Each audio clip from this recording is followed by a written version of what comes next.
Uji kita ni tadi anak lah dididik benar, di sekolah ke, dididik ke, tahan makan diampet, berbakian diampet, nak nyenangkan anak ni tadi.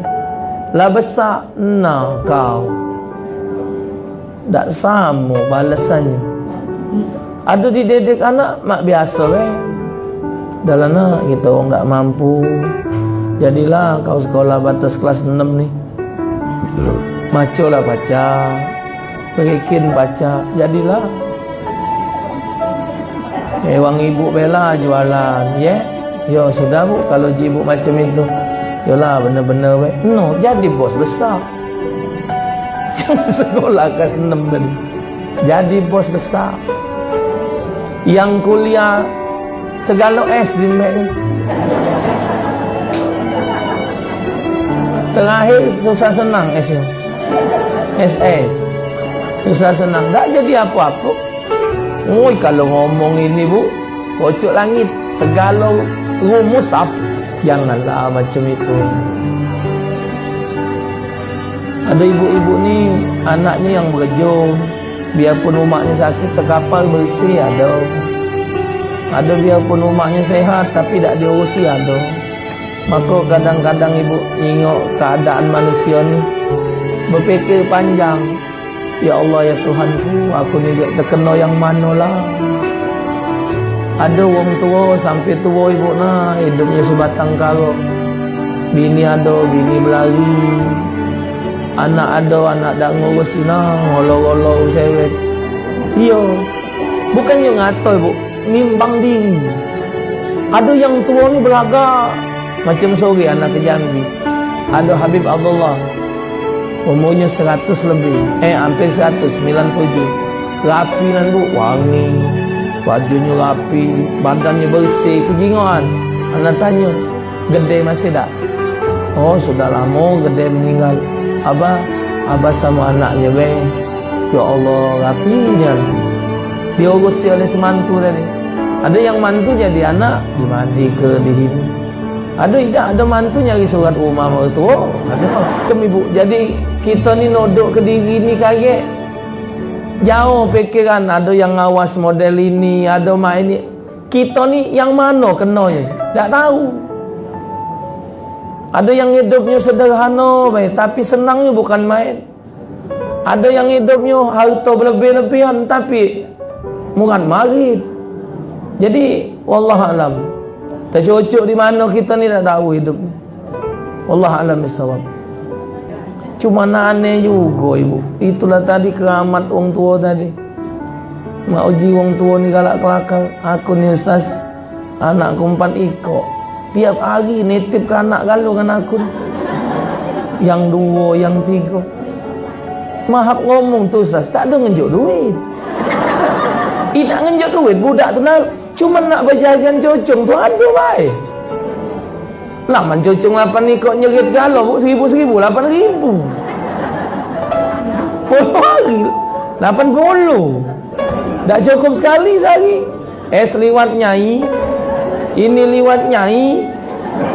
Ya nyai, yai lah dah katil lagi. Untung tinggal ke bedeng tadi sikok lah. Hidup budak katil mereka ke. Kaget budak nyampak tatu nyai ribut. Nah, ada baik bu, ya Allah keramat umat ni tadi. Pacak baik, 8 ekor hidup cocong. Oh, yang ini diteduk ke, yang ini main, yang ini pacak akong. Budak zaman ni anak 2 ekor, makan anak 20, berjeritan. Umat. Piring pecah, cangkir terempas lacau. Singgahnya kancing lawang ni bedol-bedol ke hancur. Belum kamu punya cucu ngasuhnya lah. Ada yang nandak ngurus cucu. Siapa beranak jaga, tak sendiri itu balik. Ada.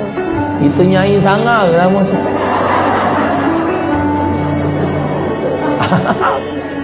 Puji nyai nak ngurus kamu, yai kamu lagi renyeng tu. Ngurusin kamu pula. Sepakat semua ahli sunnah wal jamaah, tidak ada khilaf di antara mereka tentang wajibnya bakti dengan orang tua, walaupun orang tuanya itu dasarnya tidak berbuat baik dengan si anak.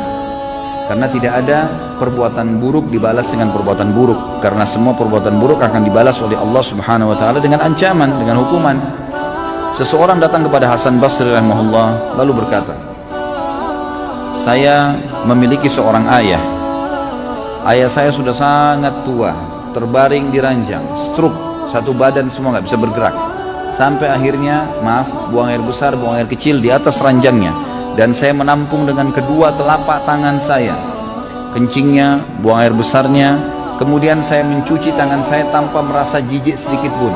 Saya sudah melakukan itu selama 10 tahun. Pertanyaannya, apakah saya sudah membalas jasa ayah saya?" Maka jawaban Hasan rahimahullah, belum sama sekali. Sama sekali belum. Lalu kata orang itu, "Saya bersihkan kotoran ayah saya, tidak merasa jijik setiap hari selama 10 tahun. Lalu Anda bilang saya belum membalas kebaikan ayah saya?"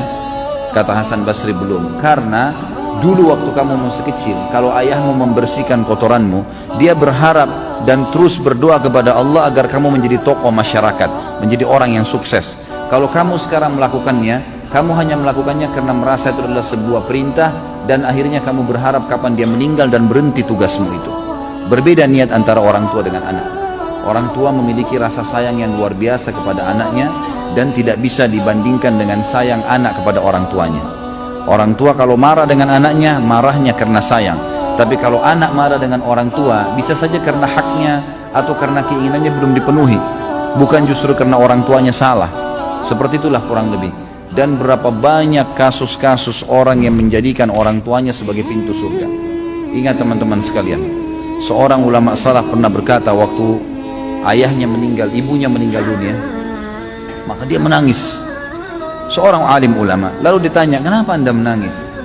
Bukankah orang itu tidak boleh nangis terisak-isak seperti ini pada saat ada orang yang meninggal?" Dia bilang, "Saya bukan menangis karena orang tua saya ini, ya, karena diahnya secara pribadi, bukan karena diahnya. Karena selama dia hidup saya berbakti, alhamdulillah. Tapi saya menangis karena dengan matinya ibu saya berarti setengah pintu surga sudah tertutup buat saya.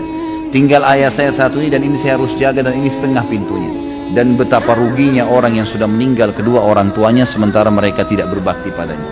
Teman-teman renungi, berapa banyak orang di antara Anda yang orang tuanya masih hidup, alhamdulillah, cuma kebetulan beda kampung, beda kota, tinggal telepon, tinggal kirimin hadiah, pakaian, makanan, tidak ada susahnya.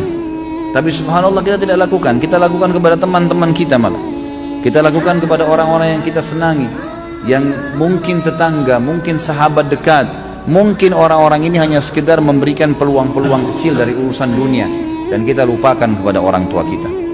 Ini satu hal yang luar biasa yang harus kita perbaiki.